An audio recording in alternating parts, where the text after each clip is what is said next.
ngayon po ay araw ng Miyerkules. Bibisitahin natin si Paring Jay sa bayan.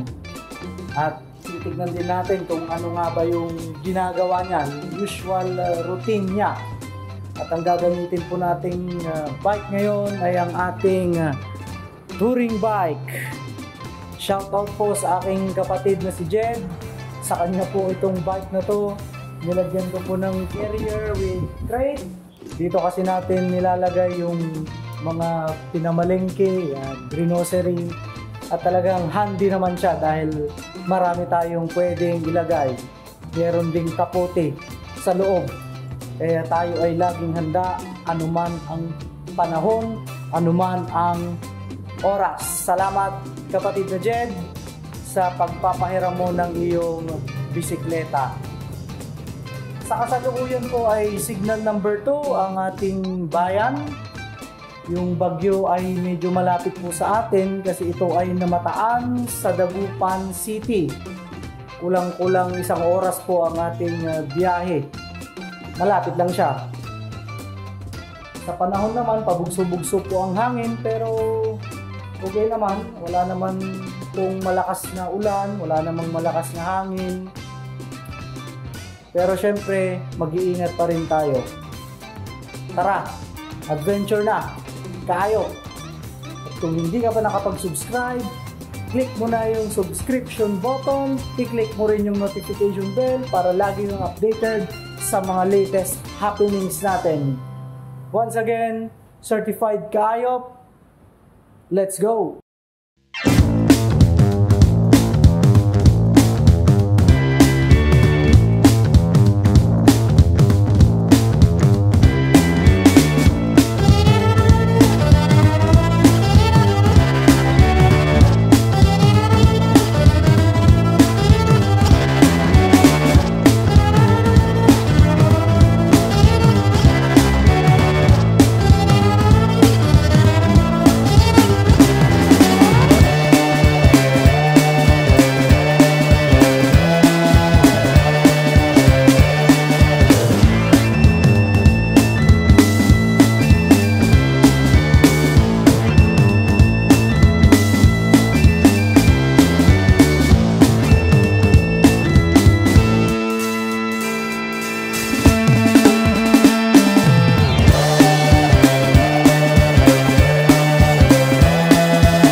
At nakarating na tayo sa working place ni Jay dito sa Pogico Barbershop.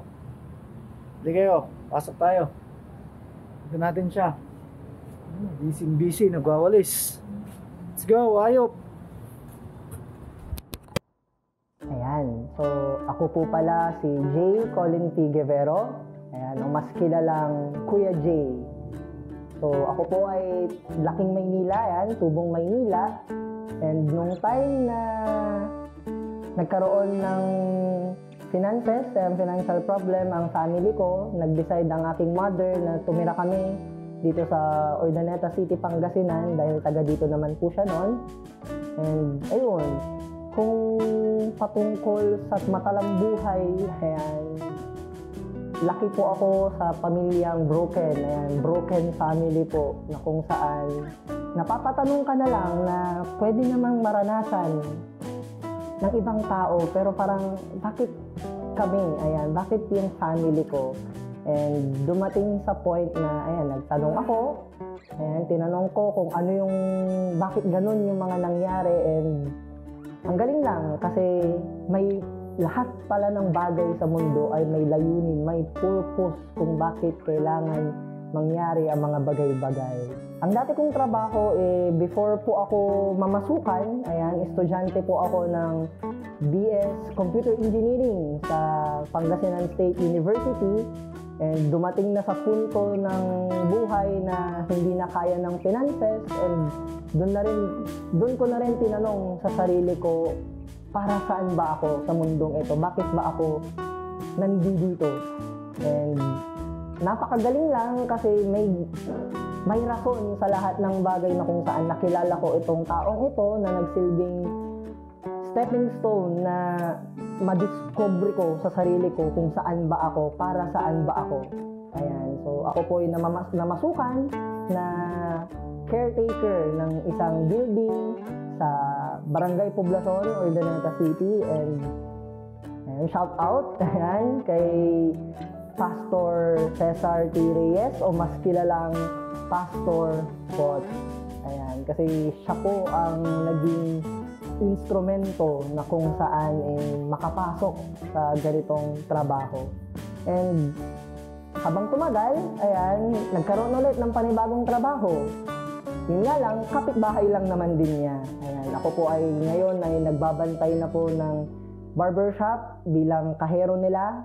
Kung patungkol sa pagtatrabaho, ang isa sa pinaka binigyan ng importansya sa akin ay dapat kong pahalagahan kung ano yung meron sa trabaho.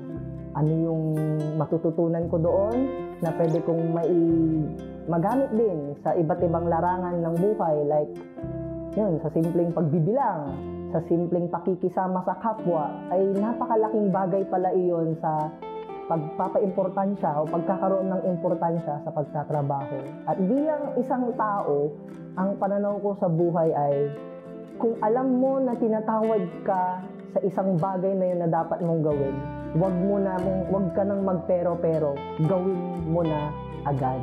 Kasi kapag dumating yung punto na gusto mong takbuhan, mas lalo ka lang masasaktan. Dapat, kung desidido ka nang gawin mo na.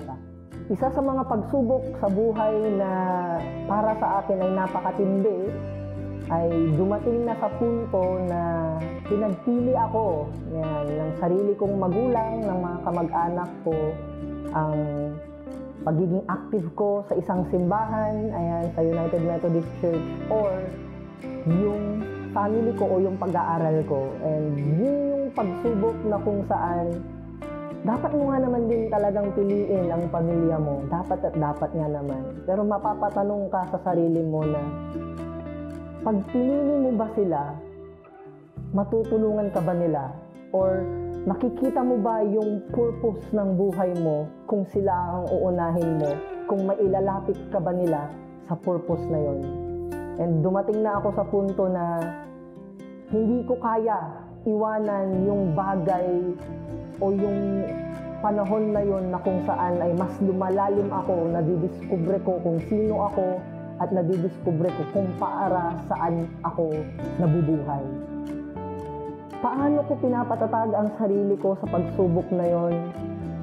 Kinausap ko yung sarili ko at lumapit ako sa mga taong alam ko na matutulungan ako lumalim at magpakatatag sa pananampalataya. Ayan, pananampalataya sa Diyos na buhay. Tinanong ko, tama po ba yung desisyon ko na yon? Tama po ba na dapat gawin ko yung bagay na alam ko na mas mapapalapit ako, at alam ko yung bagay na yun ay doon ako, or doon ako nilikha, or doon ako tinatawag na may gagawin? And hindi nga naman din nagkamali kasi napakabuti nga naman ng ating Panginoon na merong mga bagay na kung saan yun, na may nangyayari yung mga bagay na yun, may rason, at bilang isang tao, para tumatag ka at lumakas ka pa sa dadaanan na yun ay ilapit lang natin sa Diyos na buhay, na walang iba kundi si Jesus. Patungkol naman sa mga solusyon na pinagdadaanan ko, ayan, personally, and alam ko sa oras na to ay may mga kanya-kanya tayong pinagdadaanan, no?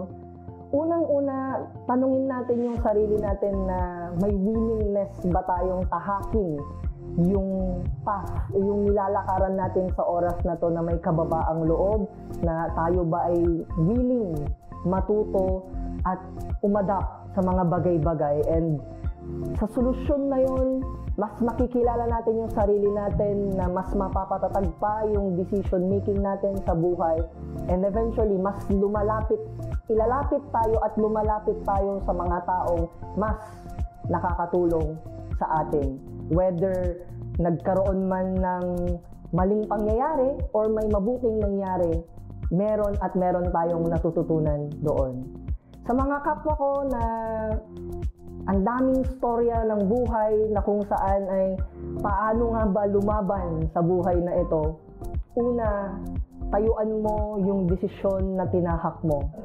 Pangalawa, ilapit mo ito sa panalangin. At pangatlo, magpakatatag ka at isurround mo, ayan, ilapit mo yung sarili mo sa mga taong mas nakakatulong sa'yo sa paglago, sa mga matututunan, at higit sa lahat, mga kaya pang lagpasan na kasama sila na susuportahan kanila sa bagay na iyon.